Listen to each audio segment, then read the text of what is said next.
దక్షిణ మధ్య రైల్వే పరిధిలోని అన్ని ప్రధాన రైల్వే సెక్షన్లలో ప్రయాణికులకు నాణ్యమైన క్యాంటీన్ సౌకర్యాలు అందుబాటులోకి తీసుకురావాలని division railway member Anumasa Srinivas జీన్స్ కోరారు.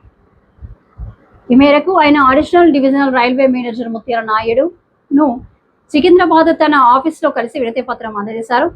గతంలో ఉన్న క్యాంటీన్లు ప్రస్తుతం లేకపోవడంతో రైళ్లు ఆలస్యమైనప్పుడు ప్రయాణికులు, ముఖ్యంగా వృద్ధులు, మహిళలు, చిన్నారులు, దివ్యాంగులు ఆహారం, తాగునీటి కోసం తీవ్ర ఇబ్బందులు పడుతున్నారని ఆయన పేర్కొన్నారు. సరసమైన ధరలకే పరిశుభ్రమైన ఆహారం అందించేలా చర్యలు తీసుకోవాలని, అలాగే స్టేషన్లలో త్రాగునీరు, పరిశుభ్రత, విశ్రాంతి సదుపాయాలను మెరుగుపరచాలని కోరారు. ఇదే సమస్యపై పెద్దపల్లి ఎంపీ గడ్డం వంశీకృష్ణకు కూడా మెమోరాండం సమర్పించినట్లు శ్రీనివాస్ జీన్స్ తెలిపారు. పరిధిలో ఉన్నటువంటి రైల్వే స్టేషన్లలో రైల్వే క్యాంటీన్ల సదుపాయాన్ని కల్పించాలని, గతంలో రైల్వే క్యాంటీన్లలో టిఫిన్స్ కానీ, ఛాయ్ కానీ, భోజన వసతి కానీ అందుబాటులో ఉండేది ప్రయాణికుల కొరకు.